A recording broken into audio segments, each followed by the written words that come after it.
Well, so far it isn't a white Christmas in Cleveland, and the forecast was for a rainy one. The rains have fallen a bit, but they've held off. Playing conditions right now about as good as they've been. No precipitation at all. Temperature in the 30s. Tracker stayed fairly fast. Matt, who is so quick, even with both arms on the ball. He was a standout in the U.S. Football League. Kevin Mack was picked by the Cleveland Browns in the first round of the supplemental draft and has subsequently become a Pro Bowl player 2 of his previous 3 seasons. You see those possessions, the 3 field goals, all 3 times they got down inside the 25. Come away with 9 points. Certainly want to correct that. At Bahr, those 3 kicks ties the Cleveland Browns record in playoff game. Mike Pagel behind his center, Greg Riccozzi. And second back, Bahr. He finds a way. Ernest Bahr, who's certainly an overachiever. He was a 12th round draft choice out of East Carolina. Led the Browns in receiving this season with 59 catches. And also rushed for almost 600 yards. A 7-yard gain there. Now you notice that the running game of the Browns is a lot better when both Mack and Bahr are there. Mack, an excellent lead blocker. Bahr, a very, very tricky little running back. And when you see him put both hands on that football, he's made some horrendous fumbles for this franchise. But now Mack is out. Fontenot is in. Second down and 3 arises for the Cleveland Browns. They play fake to Fontenot. Pagel fortunately gets it out of bounds for Cleveland and throws it to a sideline man as nobody was open. He wanted to go somewhere else, but it wasn't there, so he just threw it away. Again, good pressure by Houston on Mike Pagel. They're trying to make sure that he doesn't have time to read. Robert Lyles, 93. You see, Fontenot tries to pick him up a little bit there. That looked like it was set up to be a screen, and then he just threw the ball out. That's why Bahr passed up Robert Lyles. Mike Pagel, the quarterback, 6'2", 220, is in his 7th year out of Arizona State. He was a 4th round draft choice of the then Baltimore Colts in 1982. Acquired by the Browns in 86 in the trade with Indianapolis. As markers go down before the snap of the ball on 3rd down and 3. Pagel is also, or was, a tremendous baseball player. He was an outfielder on a Sun Devil team at Arizona State that won the College World Series. This is going to be against the offense. Prior to the snap, number 74 offense, still 3rd down. Paul Farron. When you function from the shotgun, Don, a lot of times there is no snap count. It's a silent snap count. You see Mike Pagel lift his foot. That tells the center, I'll snap it when I'm ready. And Pagel looking at his list of plays there, just like Don Strock. Anyway, the offensive linemen are basically looking at the defensive linemen they're facing, and that's why you have a lot of illegal procedures. Barron and Risen are the tackles. Bolden in for injured Larry Williams, and Dan Pike are the guards. Riccozzi the center. From the shotgun on 3rd down and 8. Here's a hard throw and a catch for a 1st down to the 30-yard line. Langhorn makes the play on an in pattern, and Mike Pagel with a lot of pop on that throw delivers that tight spiral low that he couldn't intercept and right into the hands of Reggie Langhorn. 17-yard play. Once again, Steve Brown in coverage. This is zone. He follows him inside. There's no help on the inside. Pagel's got enough time to throw it. Langhorn made some huge catches last week for Cleveland. Here, another one to continue the drive. That was Pagel's best throw of this game, and he's made good ones. Now he goes to Fontenot, and Fontenot, struck hard by Donaldson, is inside the 25-yard line. The free safety, 31, Donaldson, a very hard tackler, a punishing tackler. Our NBC's chief statistician, Joe Costanza, totaling the numbers here. Pagel has now thrown the ball, Trump, 10 times with some very impressive results. Completed 7 for 76 yards. Now when they can use that running game, here's Webster Slaughter. He's on Patrick Allen. Ricky Bolden, 77, does a good job on Al Smith, and Fontenot gets by there. Donaldson makes the tackle, brings up 2nd and 5. 11:25 to play, 3rd quarter. Browns down by 5, but driving. They go to the run, and the Oilers shut it down with a defensive front. Big Ray Childress, number 79. Sean Jones, who was shaken up earlier, is back in. And a marker's down, Trump, at the 23-yard line. Once again, they're going to get the retaliator, and I believe it's going to be Ernest Bahr. They always get the second guy, and I think they got Ernest Bahr.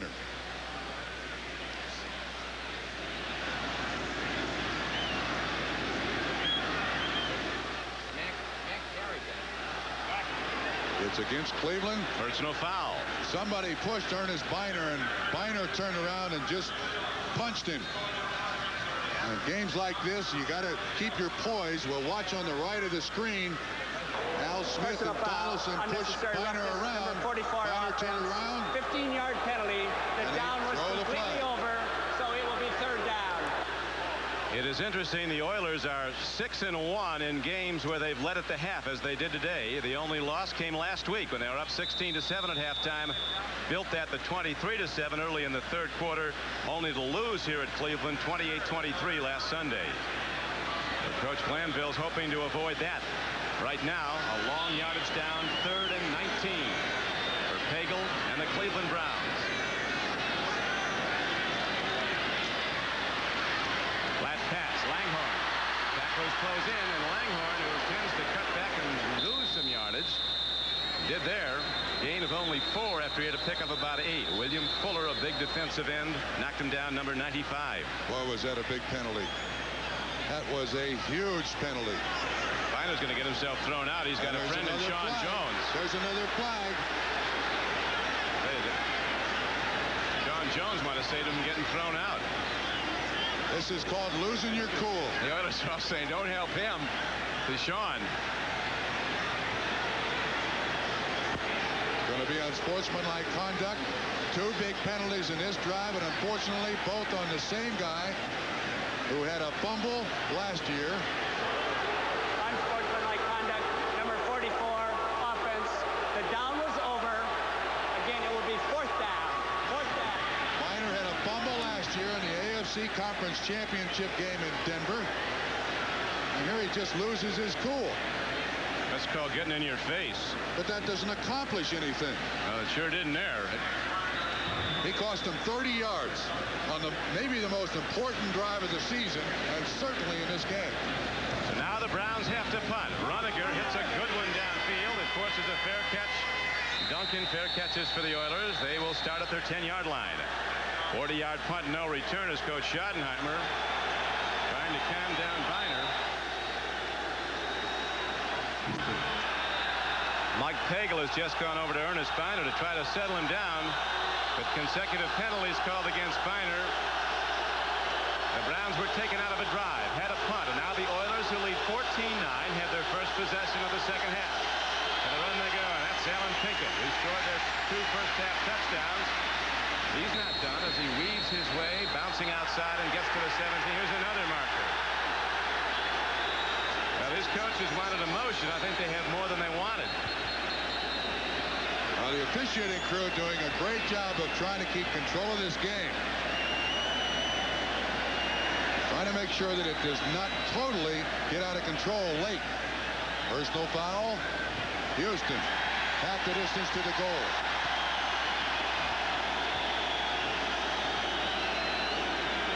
That's Ernest Bahr. That's when they called one on them. But Cleveland can't play this game. Unnecessary roughness, number 32 offense. Again, Alonzo Highsmith is called for unnecessary rough, but he can get rough, believe me. 240. Houston plays this game of pushing and shoving after the downs. Cleveland does not. Cleveland can't play this game with Houston in the second half. So now, Moon and the Oiler offense up against it again as the Brown fans come on strong. And here's Moon from his 2-yard line. Long ball, man is out there, and the ball is caught and then lost at the 47-yard line. Drew Hill with a step on the defender, and a 60-yard throw by Warren Moon was perfect. Hanford Dixon might have stripped it at the last minute, but the ball was exactly where it had to be. A laser-sharp throw by Moon. Hill gets inside of Dixon. You see Bob Golick, 79, dropping back in coverage, but when Hill gets inside Dixon, that makes him a receiver. Hanford Dixon running stride for stride, never really had a hold of it. They'll go back to that because Hill won't drop it the second time. Well, that's a beautiful throw. As good as they get. Now, third down arises. 3rd and over 11. gets time. Then he runs out of it. He's hit hard at the goal line. William Dean Perry came through. The number 2 draft choice, or Michael Dean Perry, brother of William. Now, this is a straight 4-man rush. They got Clay Matthews on the outside, but he's the 4th rusher. Michael Dean Perry, 92, beats Mike Munchak to get there to Warren Moon.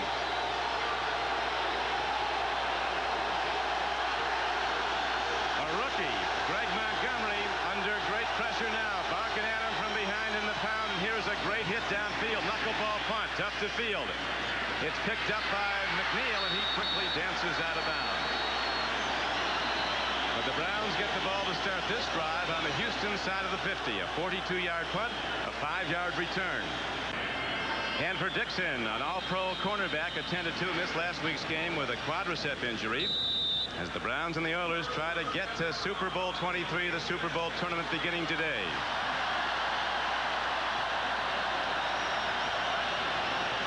First down and 10. Cleveland with the ball to the 47-yard line of the Oilers. Browns without a touchdown yet, trailing 14-9. Swing to Bahr. Big-time hit put on him by cornerback Steve Brown of the Oilers, number 24. Brown and Allen the corners, Bostic and Donaldson the safeties, an excellent Houston secondary. Nice little roll here by Pagel. You see Bahr, he bypasses all of the pass rushers. Pagel gets it to him, an excellent receiver out of the backfield. It doesn't pick up much, just 3 yards. I got a feeling Trumpy's going to see a lot more of the ball. They got Mack and Bahr in there now together. Ernest Bahr. Now they have Mack as the up back. Kevin Mack, the lead back. Bahr is the I back. Second down and 7. Pitch goes to Bahr. Mack in front. Tremendous block put on. Paul Farron, the left tackle, moving out in front, cut down a linebacker, and it's an 8-yard gain for the Cleveland Browns. And very close to a first down. Once again, they got the Houston Oilers caught in blitz. Watch the top of the screen.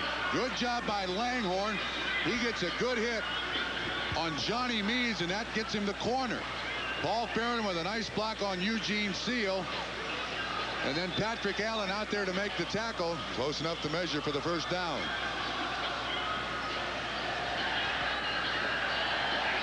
Coming up at Super Bowl 23 on NBC Sports, the NFL Talent Challenge. Among the contenders, Webster Slaughter and Clarence Weathers, performers for the Cleveland Browns. A blue chip panel of celebrities will decide which of the 28 athletes, one representing each team, is good enough to perform on the NBC Sports Super Bowl pregame show. Houston's contenders are Patrick Allen and Spencer Tillman. And the best 6 or 7 will make it down to Joe Robbie Stadium in Miami on Super Sunday here on NBC Sports, January 22nd. Bahr's got a lot to make up for in this drive, Don. Pagel with a good play fake, freezes the back, throws to an open man. Webster Slaughter at the 11-yard line. Now they rule. Do they rule he's out of bounds? Apparently they do. I think he caught that clearly out of bounds. Something less than a definitive signal, but it is ruled incomplete. Slaughter runs by the defensive back, and then the free safety takes over Jeff Donaldson. Watch again. 1. Whoa, wait a minute. Very close. Let's see again. Watch the left foot. That's a catch. They're going to review that one. They're going to review that one. Watch his second foot. First one clearly in. Oh, that's a catch. That's a catch. That's a catch. That's the best one there. They're going to give it to him. That right foot, you can't tell from that angle if it's inside the line, but on the reverse angle, you can see that there's green between the toe of his shoe and the line. Reverse tells the story. Left foot is down, clearly in bounds. Right foot. He drags the left again, so it's in twice. Yeah, you can see the right foot. There's green between his toe and the line. I think that's enough to give him the catch. It should be enough to give him the catch.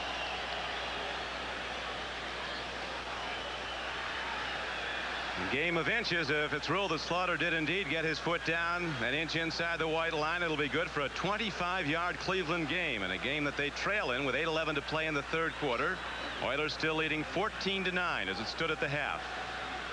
There couldn't be any more difference, Trump, between two stadiums than Cleveland Stadium and the Astrodome. One small and indoors, perfect playing conditions. One is cavernous and outdoors right on the lake, although, as we said, the upset of the playoffs early on is the weather here. Now, what we're looking at here is you can clearly see his left foot come down, and then you're looking for the right foot. Now, my opinion is when his foot comes down, it looks like there is grass or something dark between his foot and the line. You see the official standing right there. You can't blame the official for that. He's got to see if the ball is caught and also see if that second foot is in. The only doubt, I think, in the replay guy's mind is you need irrefutable evidence. And it's very tough because television cameras lose that extra dimension, that dimension of depth. But it does appear that his foot is in bounds there. Right foot. There's also a face mask on there, but the replay doesn't call penalties. Replay, the play stands, incomplete pass. That's going to be run 1,000 times here in Cleveland. I think that's a catch. Well, George Slatke, whoever he is, will walk out of here with a big hat on and a fake mustache. But he did what he had to do, in his opinion, and he's the official replay man. There was not enough evidence to rule reception, and so it goes as a long out, an incomplete pass. And it's now second down and 10. Protecting the ball with both arms and using those shoulders to take on tacklers. Steve Brown finally cut him down.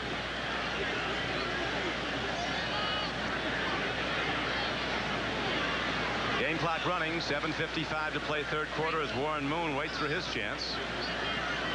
He very nearly hit the big throw. Guy that just walked by him with the long hair just took his helmet off. Jamie Williams, the tight end.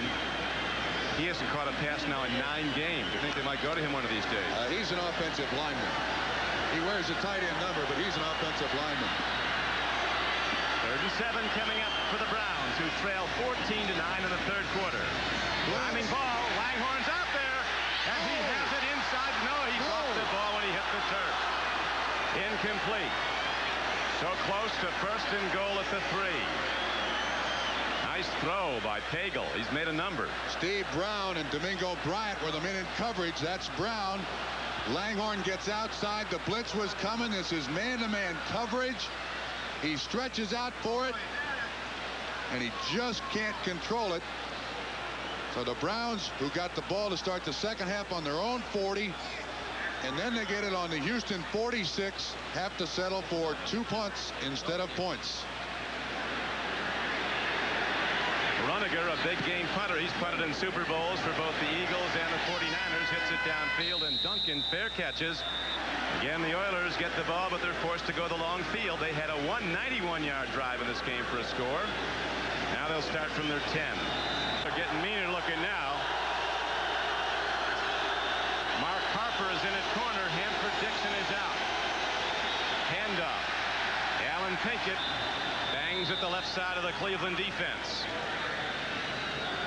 Bob Golick, the nose tackle, making a lot of plays. Hairston back in after he was banged up at right end. God, in this entire season now, it's come down to how well this defense of Cleveland has played. Without the offense, with the injuries to the quarterbacks and also to Kevin Mack. And again in this game, it's basically up to the defense to get Houston 3 downs and out here. They got to give their offense as many opportunities as possible, even with the offensive problems. You have to admire the way the Oilers have maintained their poise in this cauldron of sound whenever they had the ball, particularly at this end. Second down and 8. Swing pass, and it's slapped away. Almost a lateral. If it was a lateral, it's 6. Matthews he might be reviewing this. He tried to swing it out to Allen Pinkett, but if he threw it back, if it wasn't forward, it goes as a free ball, and Matthews has a live ball in his hands when he went in. The determining factor is going to be. Oh, wait a minute. This is going to be very, very interesting. This gets Trumpy going here. Oh, I like this. This is the reverse angle. Now watch where Warren Moon throws the ball from. 57, Clay Matthews is there on the blitz. He's thrown it from the 6. That's a lateral. That's a lateral. That's a lateral. He's behind the 5-yard line. Again. And Jerry Glanville is wondering what's going on. That play's not designed to throw that quickly as Jerry Seaman is coming to the sideline.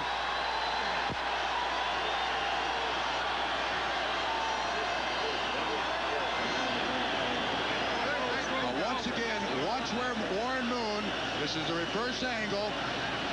It appears he goes back, and because of the blitz, he throws it from the 6.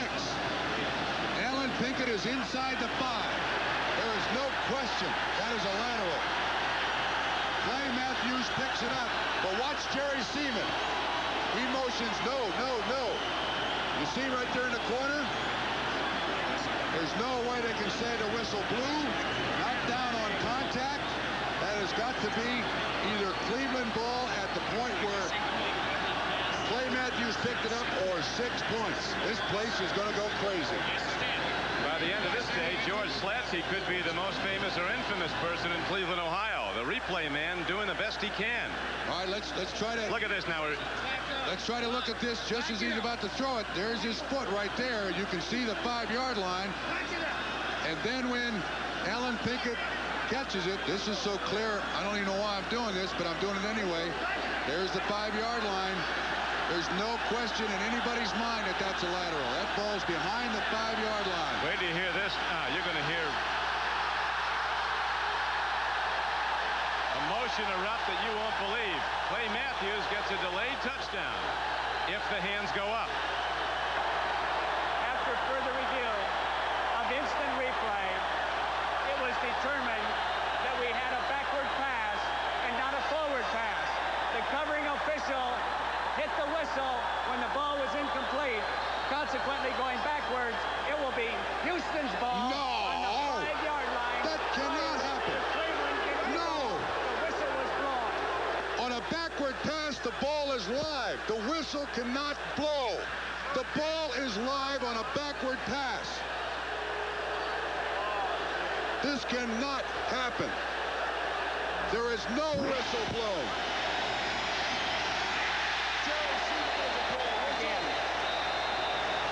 Determined that it was a backward pass and not a forward pass. The covering official, signaling incomplete, ruled and blew the whistle when the ball's on the 5-yard line.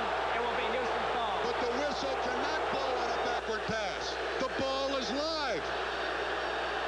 They just got the shaft, I think, twice. How in the world can that call be made? I don't know who's angrier, Trumpy or Art Modell, the Cleveland owner in the booth right next to him. There's only one guy to make that whistle blow, and that is Jerry Seaman, the referee. That play cannot stand. There is no way in the world that the whistle can blow when the ball is a backward pass. The ball is live. The line judge, they say, blew the whistle. The line judge is 7 yards away. Unbelievable. But the play call stands. It is Houston's ball. 3rd down and 15 as Moon drops into the end zone. Letting it rip deep. Drew Hill catches the ball for an Oiler first down out to the 27-yard line. Look, you know what they just did? We're going to listen to the play full speed.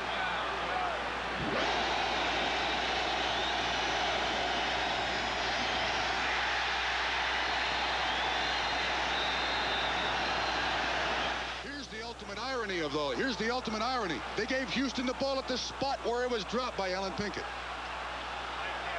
They snapped that ball from the 5-yard line. So they're saying it's a lateral. Cleveland recovers it. Houston gets the ball. That's as bungled a call as I've seen. And then after that throw from the end zone, the Oilers Oilers get a first down. Now Houston goes to the run on first down and 10 with 5 minutes and 15 seconds to play in the third quarter. Still a long way to go on this one for Coach Glanville and Coach Schottenheimer. I hate to belabor this point, but one of the major complaints that coaches in the NFL have made about the officiating is it's not kept track with the play. And they're saying that the whistle blew when the ball was dropped by Allen Pinkett and before Clay Matthews picked it up. But on a lateral, that ball is live. It should be Cleveland's ball. Second down and 7 now. Warren Moon and the Oilers.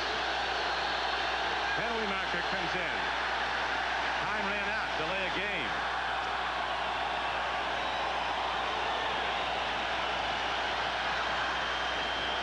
You get a crowd noise in Cleveland Stadium almost unlike any place else. It is a cavernous stadium, a huge baseball stadium.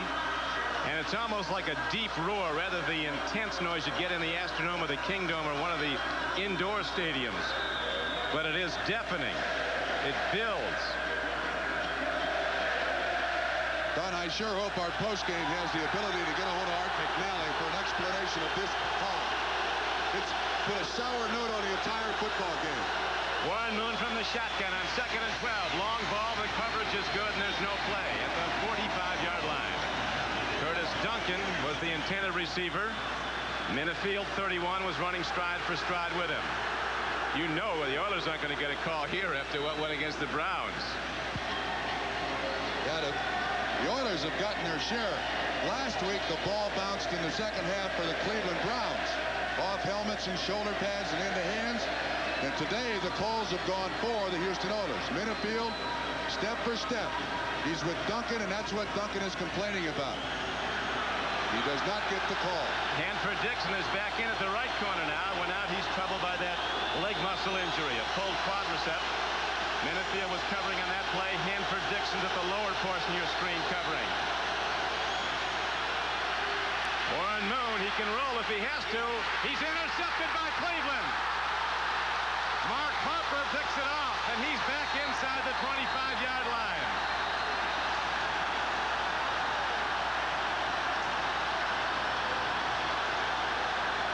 A 15-yard return as the defensive backs were right where they had to be, waiting for the throw. There's another flag at the end of the play. When Moon scrambles, he's in a certain amount of desperation here. Harper, who last week was victimized, bounces it around, catches it. There's also a flag. Don't know who it's on, but there's also a flag. That face mask may be on the guy who made the tackle. Yes, sir, that's what it's going to be. Face mask. 3 guys in coverage. Well, they worked that tip drill, and there's the benefit of it. Warren Moon, you mentioned earlier in the game, it's Alonzo Highsmith who makes the tackle with the face mask. You mentioned earlier about Warren. Personal foul, 15-yard face mask, number 32 defense. First down. You mentioned earlier about Warren Moon and his 2-to-1 touchdown to interception ratio, but against Cleveland, he's now thrown 6 touchdowns and 18 interceptions against this team in his career against Cleveland. As they pointed out at the outset of the day on NFL Live, Warren Moon has had a lot of success since coming to Houston, but not against the Browns. Now the Browns challenging again for what could be the go-ahead touchdown. They thought they had it on the defensive play by Matthews. Matt cut down. Big defensive hit by Johnny Meade, the right outside backer, who caught him shin high and knocked down 240-pound Kevin Mack, who, despite his size, Mack is one of the fastest players in the Browns team. Now the Cleveland defense did its job. Got the ball back in the hands of the offense. The offense has been down here now 4 times. Come away with just 3 field goals. The Cleveland Browns, who've rallied from behind at halftime in 3 of their last 4 games, trying to do it again today. They're down to a 1-game season now. Pitch back goes to Papineau, and there's a beautiful open field hit. Steve Brown made the first connection, number 24, and then he was finished off by the pursuing linebackers. So the Browns on 2nd and 11 lose yards. It's going to be 3rd down and 14. Matt Bahr warming up, but again in the red zone. The owner of the Cleveland Browns, Art Modell, not happy with the sweep. Ernest Bahr now coming off the field.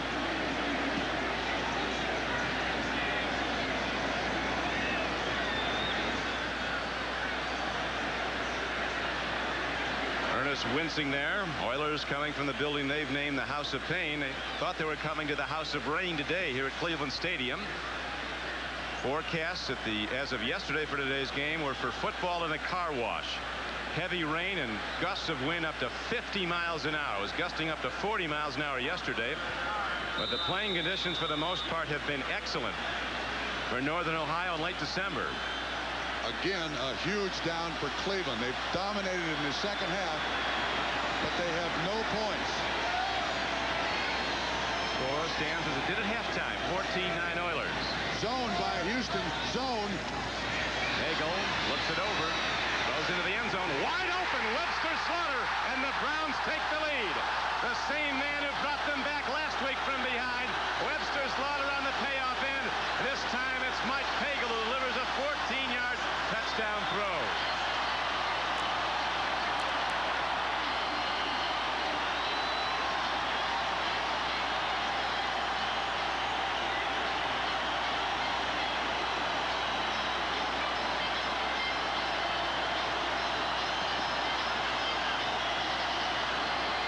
Houston goes to zone. Watch the cornerback drop off. Patrick Allen. Webster Slaughter realizes it. Jeff Donaldson bites on a good fake by Pagel. He looks out the flat. Webster Slaughter is wide open, and Ernest Bahr celebrates big time. 2:36 to play, 3rd quarter, as Matt Bahr drills the extra point up and good. And the Cleveland Browns have now rallied from behind. There's a penalty marker down. The extra point going to go against the Oilers. Outside defense lined up in the neutral zone. The extra point is good. 5-yard penalty, so it's a kickoff. This Pagel has done some job. Pagel looks to the outside, and that's all it takes. Jeff Donaldson, 31, bites outside, and that dead spot in the zone is open for Slaughter, and a huge catch for the Cleveland Browns. Down here's the scoring play. Slaughter on the outside. You see Patrick Allen drop up, but now watch Jeff Donaldson comes. Stop right there. There's Jeff Donaldson. When Pagel looks outside, Donaldson thinks he's going outside, leaves the spot open, and then the defense for Webster Slaughter to make another huge catch for the Cleveland Browns, and they finally take the lead. This Slaughter has really come back after an 8-week absence with a fractured arm. He played against Miami. Then in the most important game of the season, when the Browns had a win last Sunday, he caught 6 passes for 136 yards, including one for the winning touchdown. And now today, he brings the Browns from behind, this time off the throw by Mike Pagel. Lorenzo White. Back and ready to bring it back for the Oilers. Bahr hits a high spinner. It'll carry short, and Lorenzo White takes off.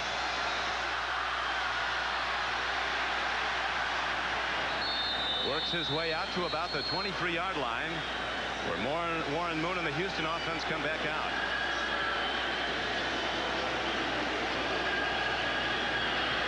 See what Warren Moon, not much happening for him. A terrific first half, accepting the 2 interceptions by Felix Wright. Mark Harper picked him off the last time he ran the Oiler offense, and that was turned into the touchdown on the throw to Webster Slaughter. 16-14 Cleveland with 2:26 to play, 3rd quarter. AFC wildcard game.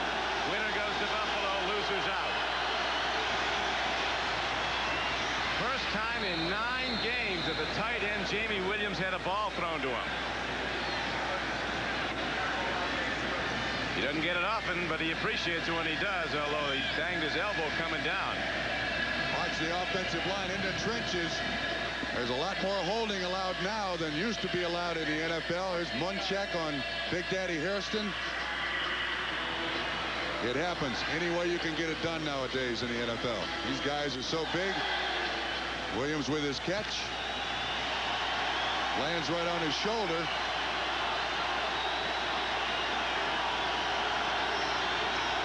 First down and 10. Moon out pattern. Nicely done to Drew Hill, who breaks it across midfield, and he's down inside the 45-yard line of the Browns. Felix Wright, who has 2 interceptions today, ran him out of bounds, but the gain is good for 18 as Warren Moon's right arm quickly gets the Oilers out of jail deep in their own end. On both last week and this week, those crossing patterns by the Houston Oilers have functioned very well. Of course, with Hill and Gibbons, they're not afraid to go across the middle. Barry Glanville calls all those offensive plays with help from June Jones. Glanville has that long rider coat on, something from the Old West, and it's a shoot 'em out here today at Cleveland Stadium. Pinkett, a dancer, got in and out and cuts back and did well to get just 2 yards down to the 41-yard line. A very important consideration here, Trump. Career Zendejas, the Oiler field goal kicker, has hit 7 of 11 over 50 yards. So if it comes down to a long boot, he can deliver it. There he is on the sideline, keeping his leg warm. That heater looks like the tail end of a 727. That red-hot metal in there. Second down and a long 7. Almost 8. Pinkett busts it open on a draw play, and Allen Pinkett takes it inside the 20 and all the way down to the 14-yard line. 27-yard gain by Allen Pinkett, who's been called on today to spell injured Mike Rozier. Rozier was listed to start. Nobody talked about the seriousness of his rib injury. He hasn't carried it one time. Pinkett's been as good or better today. Don, this is the sprint draw. Great job up front. And it looks like they have man coverage because some of these guys from the Cleveland Browns don't even realize that Allen Pinkett is down there running. Felix Wright helps, and then Harper finally makes... With Bob Trumpy, this is Don Criqui back at Cleveland Stadium in this AFC wild card game that has been back and forth. Browns open the scoring after an interception early of Warren Moon in the first quarter when Bahr hit a field goal. Then 2 quick touchdowns early in the second quarter by Allen Pinkett. And Houston had a 14-3 lead. Then the Browns came back. It was 14-9 at halftime. And now Cleveland has taken the lead 16-14 as we start the fourth quarter. Lorenzo White looking for room to run. At 210 pounds, he has extraordinary quickness. Glanville thinks he's going to be his franchise runner in due time. Rozier is right now, though Rozier's out today with rib injuries. He did play just 1 play as a wide receiver. Houston Oilers have several franchise running backs. Highsmith, Rozier, Pinkett, who's had a big day today, and Lorenzo White.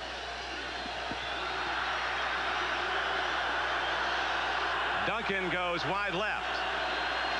Double tight end set on second down and 6 for the Oilers. 2 points behind. Lorenzo White cuts back, and White takes it down close to the 5-yard line. Gain of about 5 on the play. Sam Clancy at left end, number 91, made the stop for the Browns. Now, one of the things that both teams have done very well is cut back. You watch the offensive line. There's a pull by Matthews, and Lorenzo White, you can see him pushing and shoving up there. Lorenzo White goes behind all of that blocking for a nice 5-yard pickup. 10 of Cleveland's 16 points came right after turnovers. Now Warren Moon moving the Oilers to a tough place to play football if you're the visiting team, the open end of Cleveland Stadium. With the super rambunctious dog pound right behind him, and that might have thrown their execution off. The marker's down. That's against Houston. Running back jumped out of his stance. Looked like Alonzo Highsmith broke out of his stance, and you're right, Don. It's very difficult to hear down there.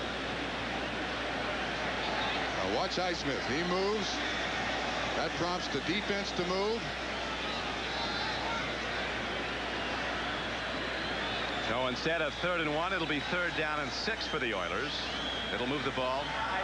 Defense, illegal motion, 32 offense, offsetting penalties, repeat 3rd down. Players players on both sides left before the snap. So a power down comes up for the Houston Oilers. 3rd down and 1. Well, this game will age you. And playing in this stadium as a visiting coach will add about 20 years to your life. Cleveland Browns have lost their starting quarterback. Mike Pagel, who has not played in 10 weeks, is in. And Cleveland leads. Lorenzo White is the D-back, and he gets the pitch behind Highsmith. Lorenzo White is down to the 2-yard line. He has a first down for the Oilers, as Highsmith at 240 pounds kicked out and just blew away a defender coming in with an angle on the ball carrier. Lorenzo White gets the first down, and so now the Oilers will go point-blank range at the 2. Great athletic ability by Lorenzo White. Cleveland had defenders right in front of him. He jumps over them for the first down. The swing in motion here is remarkable. From absolutely a deafening roar, Cleveland Stadium went soundless. Now the noise picks up again as the Oilers looking to go ahead. Have it 1st and goal. Lorenzo White, he's in. Touchdown Houston. And the Houston Oilers go in front 20-16. Unbelievable. These two teams have played two of the best football games in back-to-back weekends that, Don, I think you and I have ever seen. A range of emotion, highs to lows, comebacks. Watch the block here by Alonzo Highsmith. An excellent block. He puts Junkin right on the ground. Eddie Johnson, 51, tries to make the tackle. Lorenzo White in the end zone. 4-point advantage for Houston, looking to extend it to 5 now as Zendejas will try the point after. Brent Peace, first-year player, coming up the strike team, is the holder. And the extra point is good with 12:25 to play in the 4th quarter. The Oilers have rallied again, and now they lead the game 21-16. And Houston will kick off to the Cleveland Browns when we come back. The rain holds off. Playing conditions remain good. And again, the Oilers rally and take the lead on a 76-yard drive engineered on some brilliant play by Warren Moon. Some very big throws, and finally from in close, Lorenzo White takes it in behind a blast block from Alonzo Highsmith. 21-16 Oilers. And here come the Browns on the return. Out to the 24-yard line is where the ball is moved, and it'll be 1st and 10 there for the Cleveland Browns. Gerald McNeil slow getting up after the return. Just leave it out for a second. Wondrous thing he gets up at all at 145 pounds. We got to inventory who, in fact, can play here now for Cleveland. Mack is back in the ball game. So is Ernest Biner. Not a lot of yards, but for a game with this few yards, has it been exciting? Tremendous. I know one thing. My car isn't worth as much as the gold Lorenzo White has around his neck off the field. This man has some serious gold. Here is Pagel looking out. Slaughter with a thing of beauty. A down and out and a low, perfectly thrown ball by Pagel that eludes the defender. It's a 19-yard gain. This ball is perfectly timed by Pagel, which is remarkable since he has not worked out with the first unit. He looks back inside. He knows the ball is thrown. You can't defense that. That is absolutely beautifully done by Pagel and by Webster Slaughter, who continues to make huge catches. Just 3 catches, but man, have they been monsters today.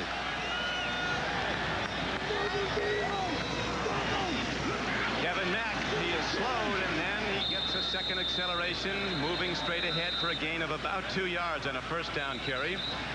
Big Sean Jones knocked him down, number 96. Doug Smith in at nose tackle. He's 300 pounds. Not many yards by Kevin Mack, but he's a threat. And I think that's one thing that helps the Cleveland Browns offense a great deal. A lot of situation substitution. Now Biner and Fontenot are the backs. Fontenot, the eye back. It's to Fontenot. Oilers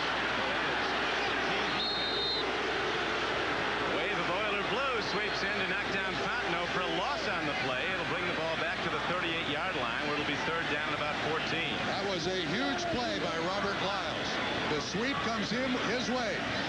And you can see Lyles, he gets across the line of scrimmage. There's 93. He's out there on Cody Rising.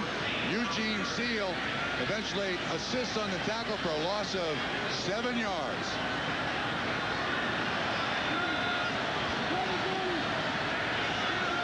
Lyles in his 4th year from TCU. The emotional leader of the Oiler defense. Pagel stands in. They get him just as he releases, and he couldn't get any pop on the ball. Johnny Meads, a non-stop blitzer from the right outside backer position, got a shot at Mike Pagel. Look at those numbers for Mike Pagel, who, as we pointed out earlier, spent the entire week as the scout team quarterback. He played Warren Moon all week in the Brown practices. Runiger ready to punt now. Browns have to give it back, trailing by 5. Duncan lets it roll. It takes a big Cleveland hop. It'll go down to about the 20-yard line. Inside it to the 18. So the Oilers get the ball, but they'll start at their 18-yard line with still a lot of time to play. I'm going to go back here for a moment to this very controversial play. You see this ball is a backward pass, but at the point where the whistle blows, the ball is dead. And Jerry Seaman has said, even though it was a backward pass, that the whistle blew and therefore the play is dead, and that's why Cleveland didn't get the ball. They did eventually score, but to answer all the questions, that's the explanation. Pitch back, Allen Pinkett. Browns cut him down. He does squirt ahead for a couple of yards out to about the 23-yard line. 5'8" 190-pound Allen Pinkett having a big day for the Oilers, who went 76 yards in their last possession to come from behind and take the lead as you see it now, 21-16. Game clock down to 9.5 in the 4th quarter. Winner goes on to play the Bills at Orchard Park, New York next weekend in a divisional playoff game, where 80,000 have been waiting for a home playoff game for the Bills since 1965. It won't be quiet at Grit Stadium. Nor is it in Cleveland, where Allen Pinkett runs the ball again. This time he struck down on a 2nd and 6 play.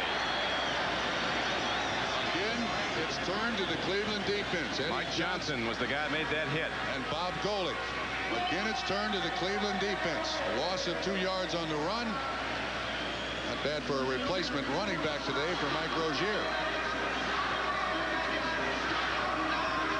A lot of people are wondering, Trump, about these two teams playing on consecutive weekends to close the regular season and then in the first round of the playoffs. Last time it happened was 10 years ago when the Steelers beat Denver in the last regular season game, then beat Denver again the next week of the playoffs, in the playoffs.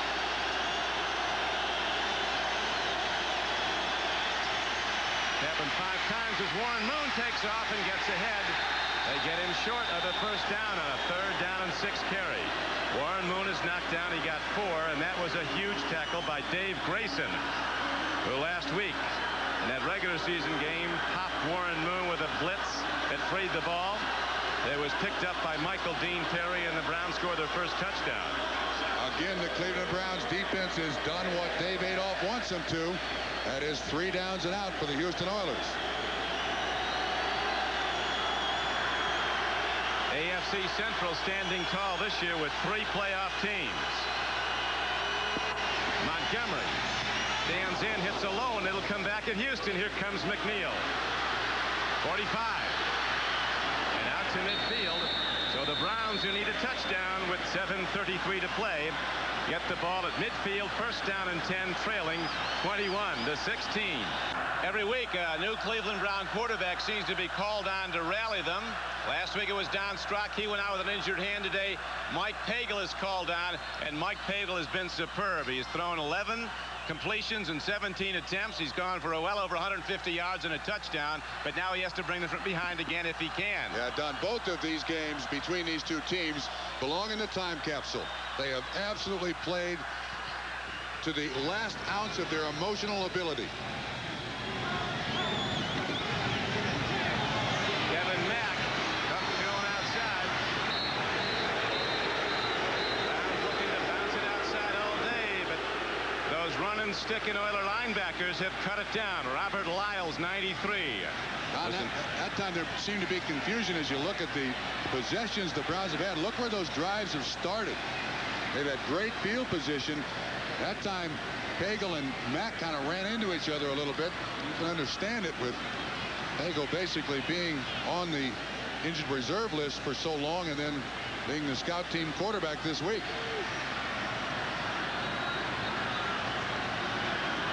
Pagel, who had a fractured shoulder earlier in the season, in good health now.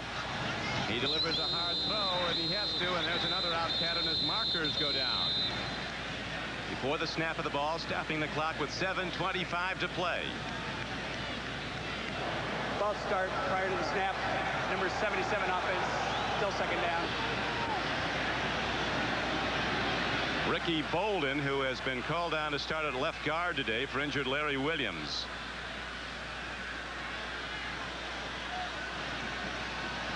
Interesting, the start of the drives, average field position in the second half. Come from behind touchdown for the Oilers, engineered by Warren Moon, who took him 76 yards. Lorenzo White on the payoff end from 2 yards out. Gorkozy still has the ball. The center never snapped it.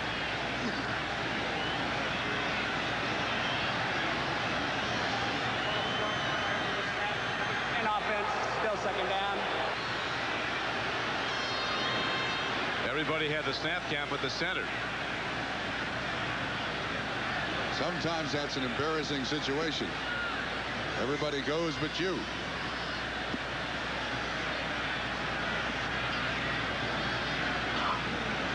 So now the ball is positioned at the 39-yard line of Cleveland. On this possession, the Browns have gotten off one play and have had 2 penalties. Second down and 20. 4 wideouts as they go from the shotgun.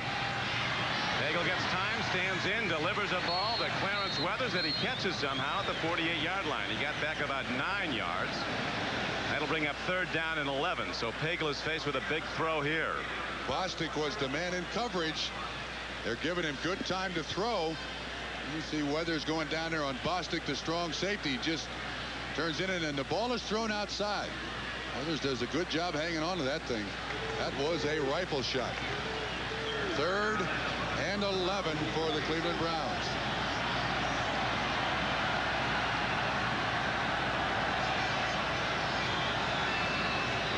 Bahr in to block. He picks up the blitz. Pagel stands in, lets it go downfield. Free ball. It is almost picked off. Maybe it is. It is. They're going to rule it an interception. Richard Johnson was the man who got it, an extra defensive back, a #1 pick out of Wisconsin 4 years ago, who's yet to gain a starting role. So a tip ball, and Richard Johnson capitalizes, and the Cleveland drive is stopped with 6:30 to play. This is very close to interference. Very, very close by Steve Brown. Oh, wait a minute, wait a minute, wait a minute, wait a minute. That ball, here we go again. Are we going to look at this one again? That looked like a nice shortstop pickup. The ball goes off the shoulder pads, and does it touch the ground? Oh, yeah. See if we can pick it up from this angle. Houston is breaking out of the huddle. The replay judge has not intervened yet. Interception stands. Once the ball is snapped, there's no recourse. No replay. They don't call for it, and here's an end around. Givens trying to go wide. Matthews gets him and throws him down. An all-pro play by an all-pro player, Clay Matthews. Against the fastest Oiler in the open field, Clay Matthews holds his position and then pounces. The interception is ruled inconclusive from what we were able to show the replay. He's been busy today. He's had his hands full today. He's not done yet. The Oilers' possessions in the second half.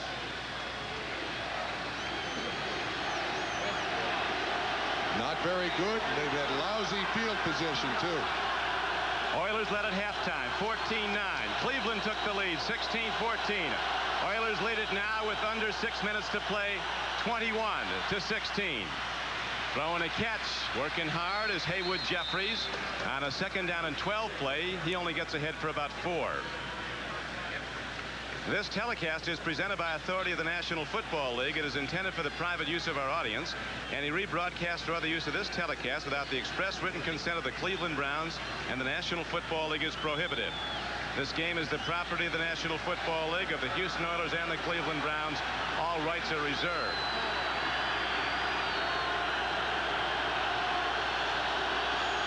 Oilers with a 5-point lead. 3rd down comes up for them in a long 7, almost 8.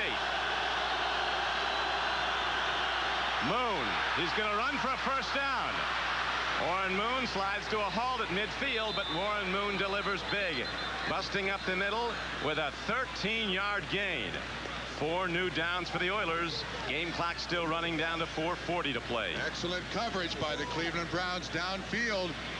And Moon not afraid to run when he slides like a baseball player, and the ball is dead. Cleveland Browns cannot pick it up. Houston has fought back from so much adversity. Cleveland has played over its head today with Mike Pagel coming in as a backup quarterback. What a game. Been sensational. It's got a ways to go. 4 minutes to play. Pitch back. Lorenzo White. Last time he had it, he was in the end zone, and he's heading that way again as he's knocked out of bounds. And a marker comes flying in from the umpire, who stands behind the linebackers, and often that's offensive holding. That's probably offensive holding on the tight end.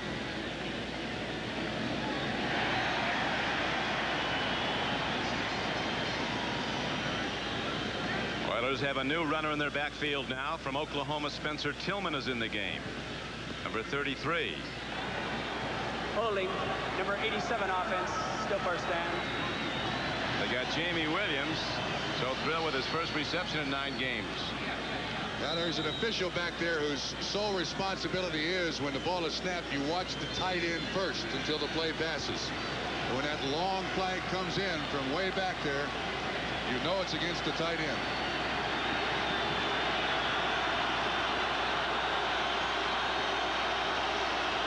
First and 20 now for Houston as you see the game clock down to 4 minutes to play. White.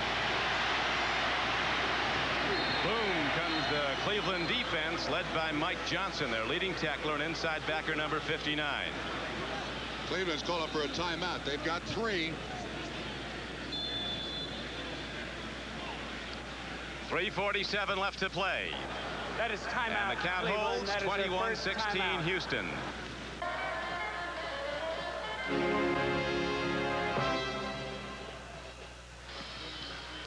The wild card game continues. Jerry Glanville, the coach of the Oilers, said the words of Dan Rooney, the president of the Steelers, helped inspire his Oilers, and Glanville used those words at a team meeting last night.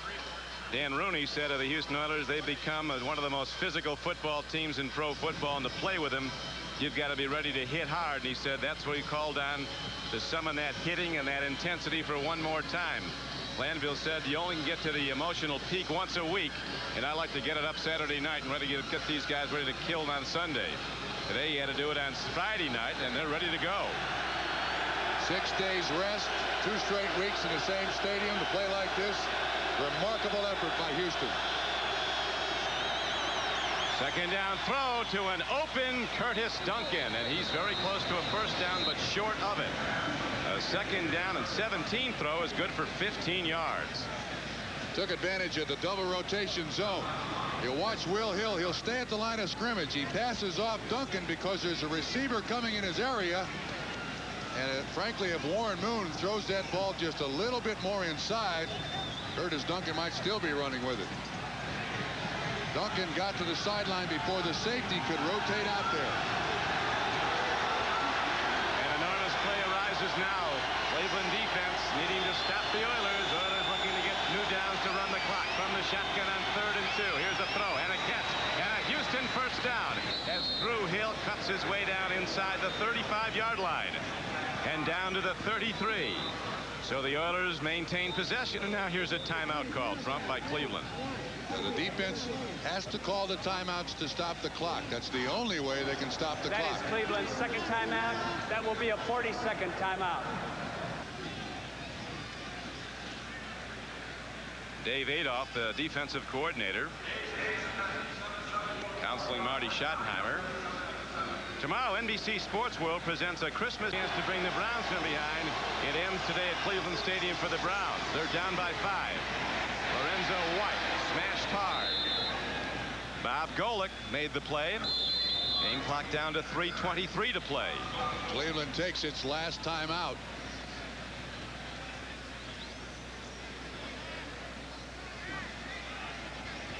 This is Oilers Browns 3 of this season. Oilers Browns 1 was at the Astrodome. Houston won it 24-17. 2 was last Sunday when the Browns came back to win to get in the playoffs. And now Allen Pinkett is caught and knocked down. Big Daddy Hairston saved what might have been a big game. Carl Hairston going off with a leg injury, starting defensive end for Cleveland. Big Daddy, they call him, one of the leaders of this team. Hairston out there to make the tackle.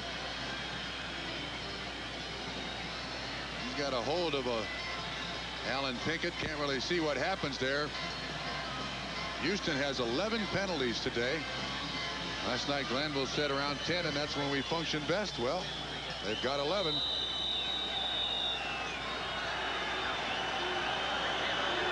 Oilers with third down coming up here, Trump. Third down and 9 as the clock starts up again. Now the timeout was for the injury to Hairston, and then they start the clock when he's off the field. The rookie is in there for him, Michael Dean Perry, who's had a very good rookie season.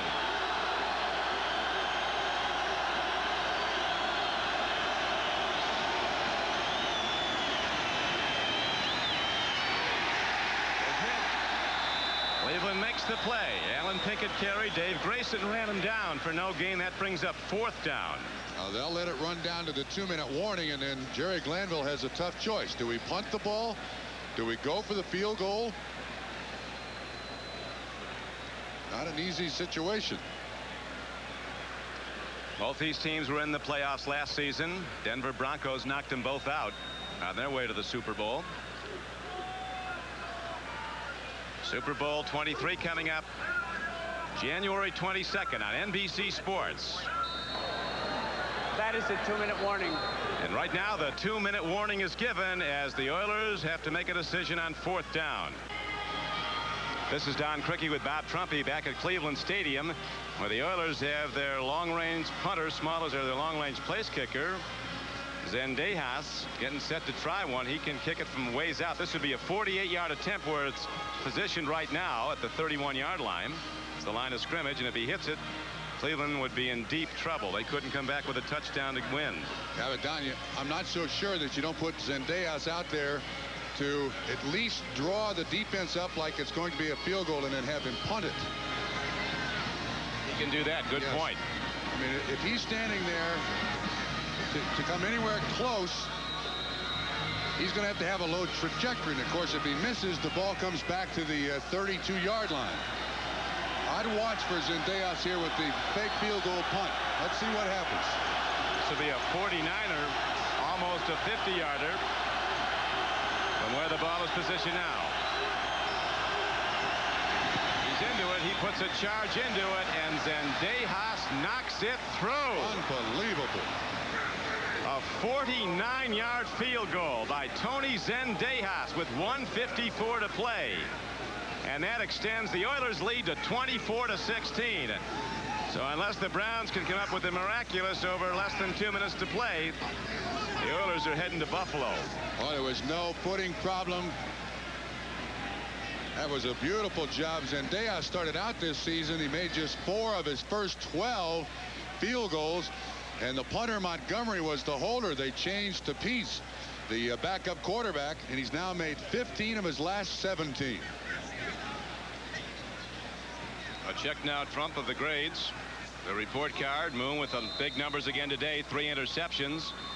But he delivered when he had to, including that 76-yard touchdown drive that his right arm was such a big part of that brought the Oilers from behind. Pinkett with a big day. 2 touchdowns and 13 rushes for 81 yards, replacing injured Mike Rozier. There's Allen Pinkett coming out. What a performance. Actually, what a performance by both teams. If you'd have told Marty Schottenheimer before the game you got to play 3.5 quarters with Mike Pagel at quarterback, do you have a chance? I think he'd have probably said no. But they have stayed in this game. Pagel's numbers. Very fine indeed. Man who's called out at the last minute didn't think he was going to play. But Don Strock went down early with a hand injury. So Mike Pagel will get his shot, but he's got to put it in the end zone. Then Cleveland still has to get the ball back on an onside kick and try a field goal. Browns are out of timeouts. If they do score, they'll be forced into an onside kick. Scoring will take some doing as Glenn Young runs it back and comes across the 25-yard line and out to about the 29.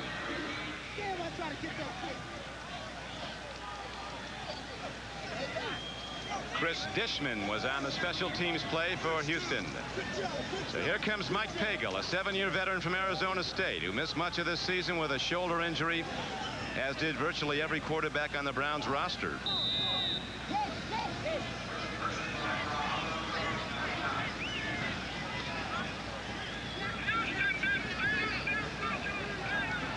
Ozzie Newsome has a long receiving streak that could end today.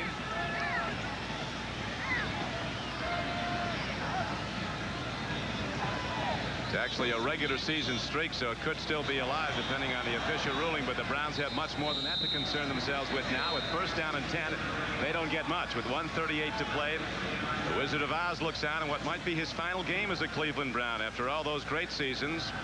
His 12th year from Alabama.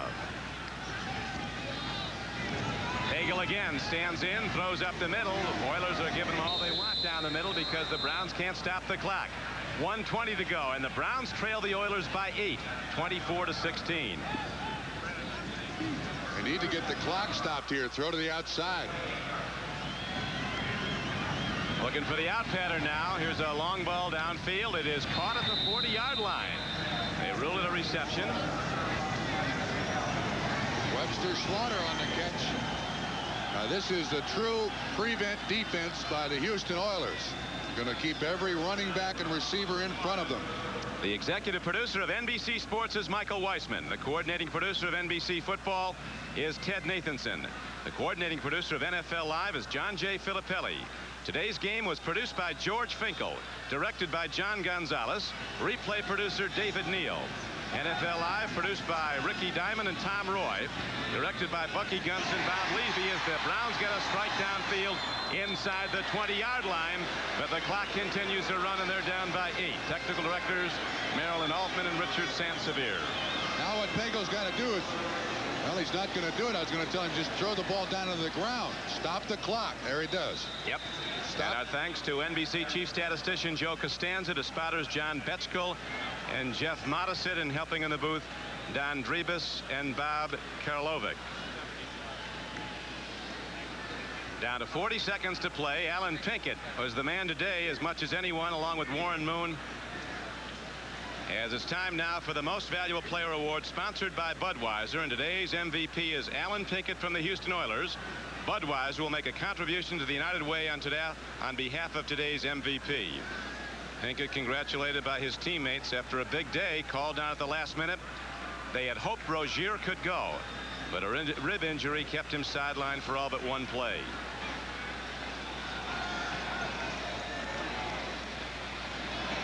Pagel throws into the end zone, and it's incomplete, but there's a marker down. It'll be first and goal. Cleveland Browns will make it close, but can they come back? They're talking, was the ball catchable? I think the side judge and the field judge are asking each other, was the ball catchable? It was underthrown. Slaughter is behind the defensive back, Patrick Allen. I think the ball was catchable. Now are they going to call it on It'll Cleveland? Go to the 1-yard line, first and goal. You're right. It'll go right to the 1-yard line.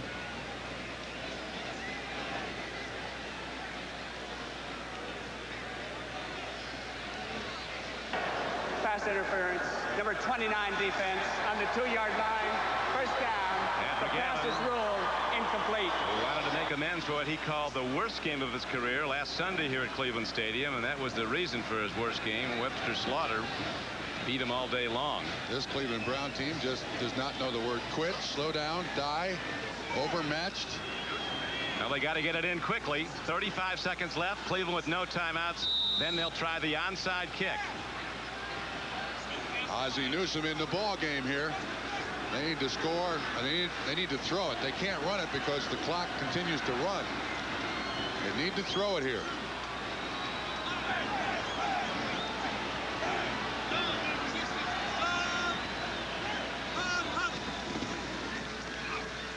Throw it they do, and to Webster Slaughter it goes. It is a touchdown for Cleveland.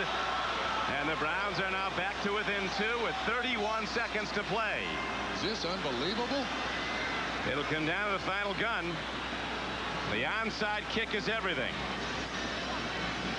This is just a little slant pattern run by Webster Slaughter. You can see that Keith Bostic, the strong safety, is the man in coverage, and Slaughter knocks his arm away, gets in the end zone, and Pagel puts it right on the money.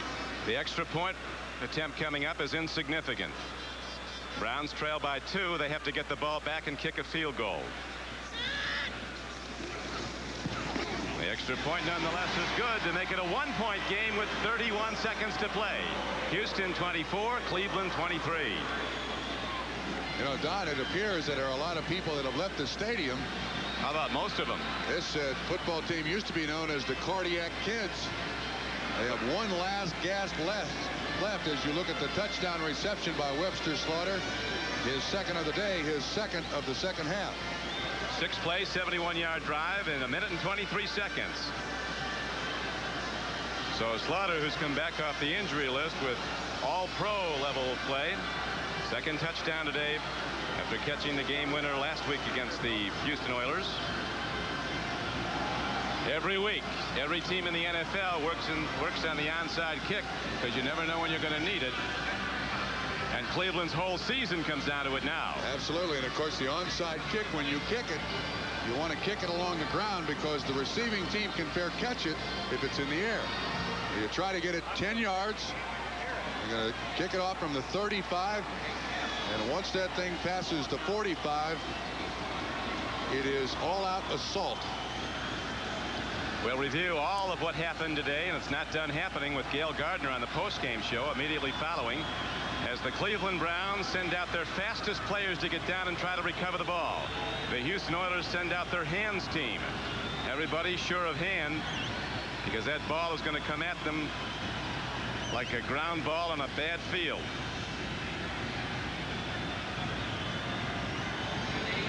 At one point, Matt Bahr can kick with both legs.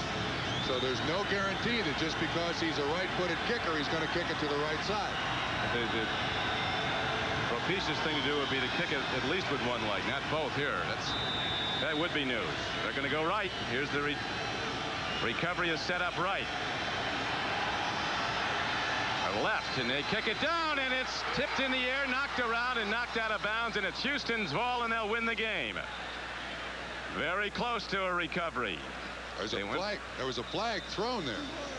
They kicked to the right side of the Houston return, and those fast Browns who were aligned on that side, sprinting down, almost got to the ball. Someone did tip it, but it goes out of bounds with the clock not starting. The ball must go 10 yards before it's touched. It goes over Seal. At 110.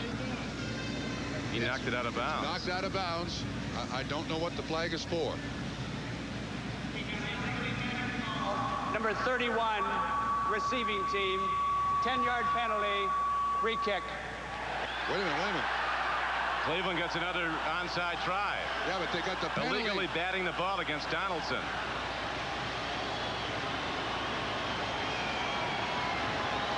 We're not done yet.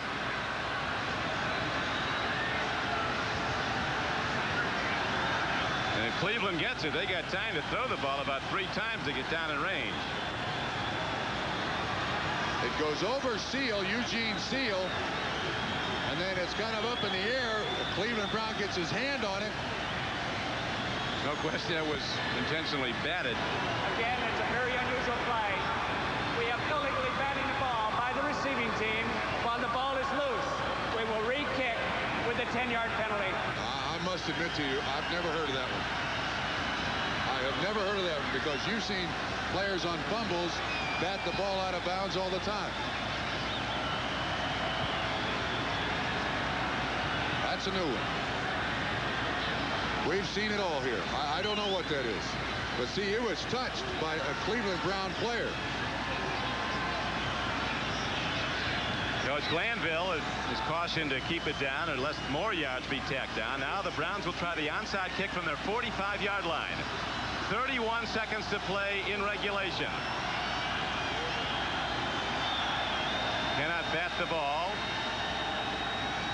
31 seconds to go, and the Browns try again. They'll boot to the right side of the return. Here's another hard drive down. This one goes out of bounds, and this will be the penalty against the Browns, and the Oilers will take over. Ball hopped off the turf and right over the outstretched hands of everyone. Nobody touched it. Kick out of bounds now. I'm not so sure that the ball doesn't simply be placed at the 35-yard line.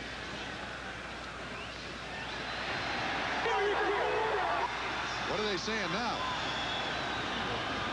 Bernie Kosar's clapping his hands. We have a short free kick, illegal out of bounds. By rule, we will go back, re-kick, 5-yard penalty.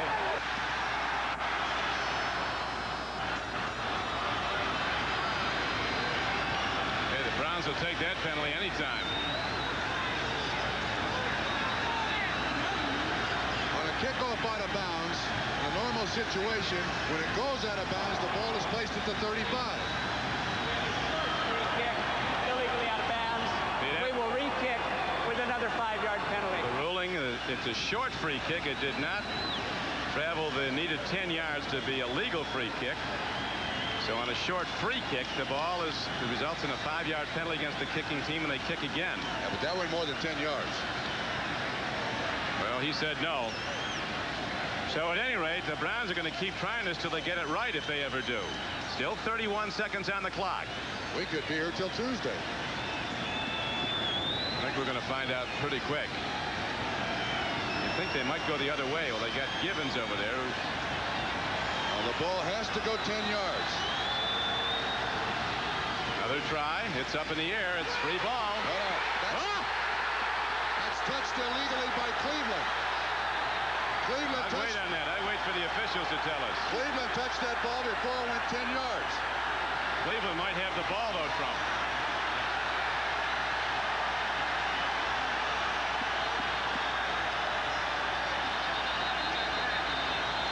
There was a Cleveland Brown player.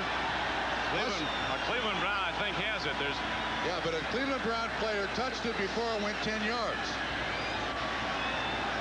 That's an illegal touch by the kicking team. But I don't see a flag. I do see a flag now. There is a flag. So I think the sensible thing to do would be to have another free kick, another onside kick. There's Jerry Seaman with his crew once again. Let's go for bonus. Go for the record.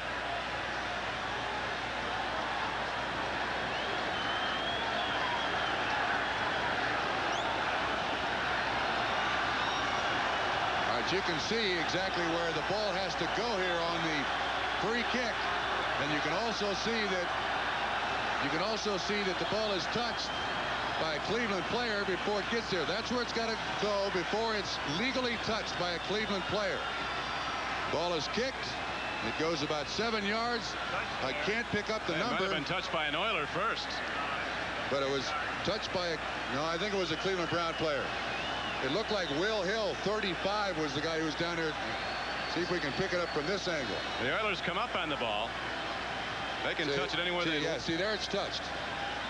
There it's touched by the Cleveland Brown player, and this game may never end. Ozzie Newsome appears to come up with the football. So in a game that has gone back and forth, the Houston Oilers up 14-9 at halftime, down 16-14, then ahead 21-16.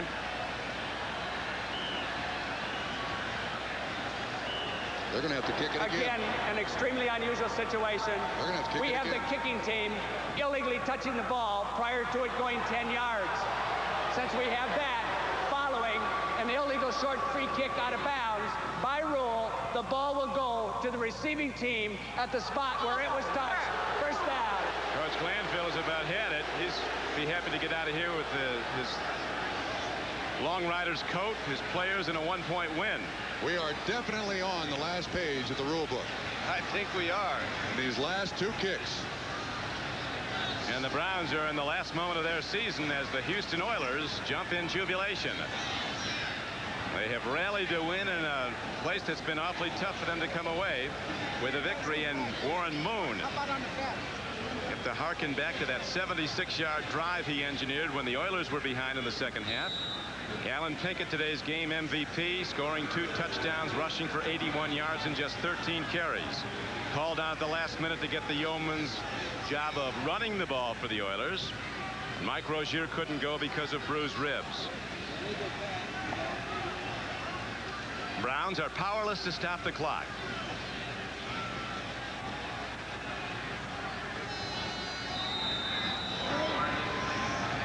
They go to Buffalo. So the Houston Oilers head to Buffalo. On which day they'll play, Saturday or Sunday, is dependent on the outcome of the NFC wildcard game on Monday. So Coach Schottenheimer, who's taken his Browns to the playoffs 4 straight years, goes out early this year. The previous 2 seasons, his team, of course, lost to Denver in the AFC Championship game. But you know, Don, in Cleveland, there's been an awful lot of talk about dissension and the fact that people aren't happy with Marty Schottenheimer and what it's done. In these 2 past games, the Cleveland Browns have shown as much character as any football team I've ever seen, with all of the bad problems with Strock and Kosar getting hurt, Strock getting hurt, and Pagel. Unbelievable performance. So the Oilers win it 24-23, and the season ends for Marty Schottenheimer and the Cleveland Browns. The Budweiser NFL Report is coming up next here on NBC Sports. Tate